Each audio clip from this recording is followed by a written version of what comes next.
안녕하세요. 동서문화로의 신용철입니다.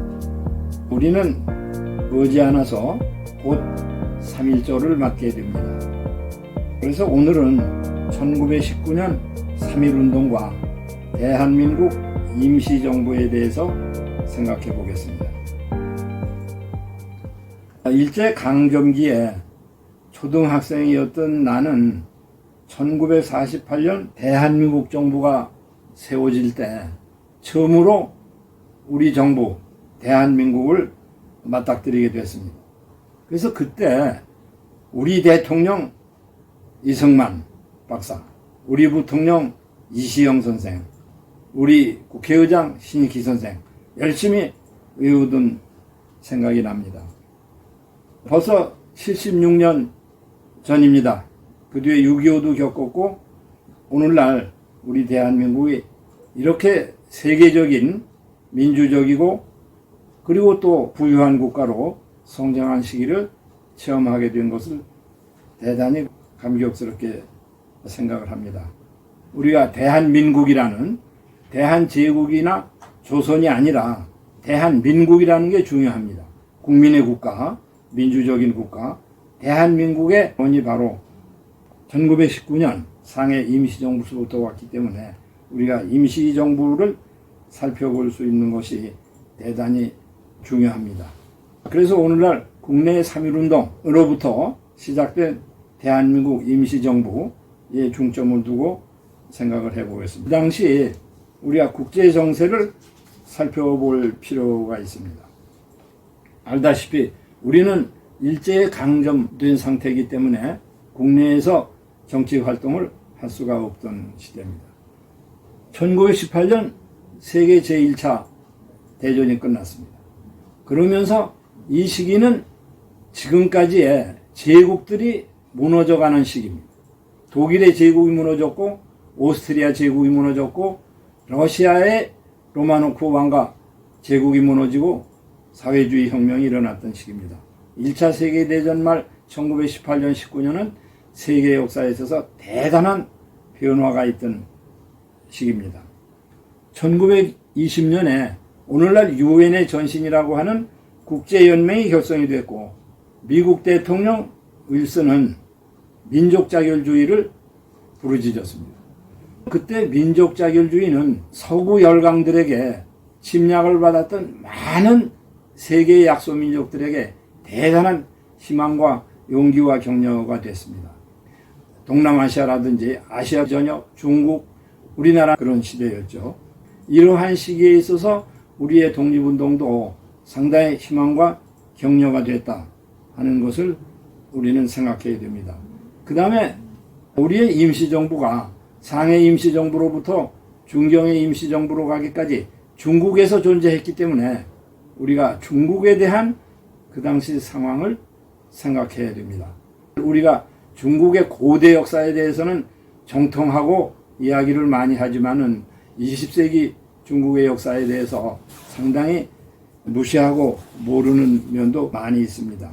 우리가 알다시피 1895년 조선에서 일어났던 동학혁명으로 해서 일어났던 청일전쟁으로 일본은 중국을 무너뜨리고 청일전쟁을 맺고 타이완을 뺏었습니다. 그리고 1919년 1차 세계대전이 끝났을 때 독일이 차지했던 산동반도의 칭다오, 청도를 일본이 가져야 된다고 우기면서 문제가 됐습니다.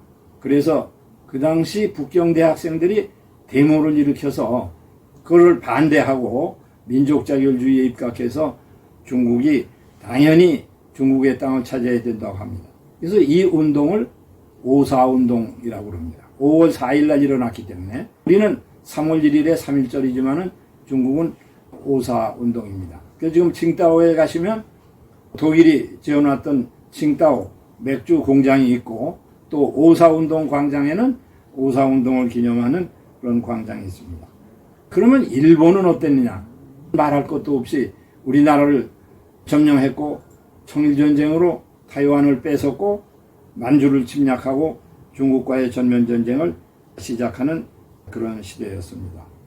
그러면 우리나라 사람들은 일본의 강점에 대해서 어떻게 반응을 했고 어떻게 민족 운동을 일으켰느냐.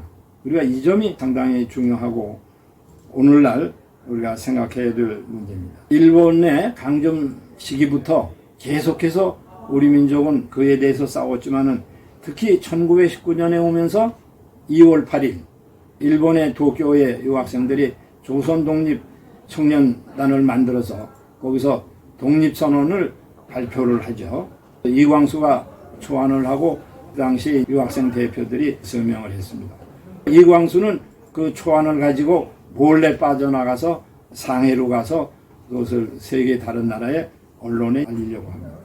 그 다음에 3월 1일 3.1절에 거국적으로 전 국민이 반일, 항일 운동을 했다 하는 것은 더 말씀드릴 필요가 없습니다. 세계에 있어서 약소민족에 있어서 평화적으로 그처럼 대항하는 운동을 일으킨 게 아마 거의 볼 수가 없고 또 그런 것 때문에 나중에 우리 민족에 대한 독립을 보장하는 카이로 회담의 성과 같은 것도 가능했다고 생각이 됩니다.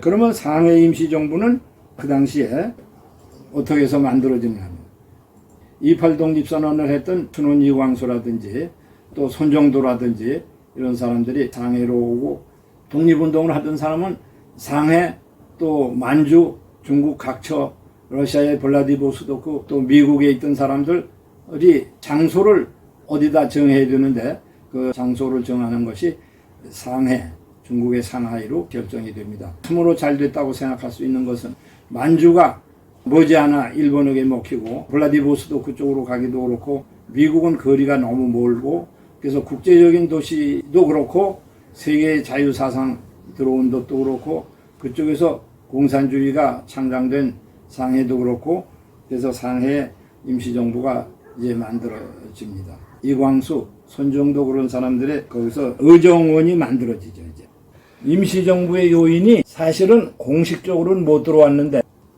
공식적으로는 임시정부로 들어오는 게 아니라 해체해가지고 개인적으로 귀국을 하라고 해서 김구 씨도 그렇게 됐거든. 그런데 사실은 임시정부의 요인이었던 이승만 대통령이 이승만 대통령 거의 그대로 대통령이 됐지. 예. 신흥무관학교 세운 이시영 씨, 이회영의 동생 이시영 씨가 부통령 됐잖아. 대통령, 부통령 다음에 국회의장인데 신시 선생님 국회의장 됐지? 네. 만주에서 독립투쟁하던 이범석 장군, 지청천 장군 들어왔지? 지청천은 그때 6.25 사변 나서 잡혀가기 전에 국회의원이었다고. 그러니까 사실은 그 임정요원들이 대한민국에 와서 중요한 요직을 차지한 거지. 그것은 계승이 된 거죠. 예. 총리, 국방부 장관, 국회의장, 대통령, 부통령 됐는데 다만 이제 주석이었던 김구 씨는 그 당시 대한민국에 대해서 다르게 생각해서 그렇게 됐지만은 그래서 그런 점에서 봐서는 이게 사실 그 사람들이 북한으로 간 게 아니라 우리 쪽으로 와서 한 거기 때문에 우리가 그 역사적으로 봐서 그 끊어졌던 시대를 이었다 하는 상징적인 의미도 있고 또 실제에 있어서 임정의 요인으로서 활동하던 사람들이 대한민국의 요직을 맡고 계승했다. 대한민국은 1910년부터 이어져서 대한제국을 이은 우리 정부가 맞다. 그리고 뭐 48년 주장하는 것도 우린 수용한다. 그럼. 예, 그렇게 가면 되는 거죠. 예. 그럼.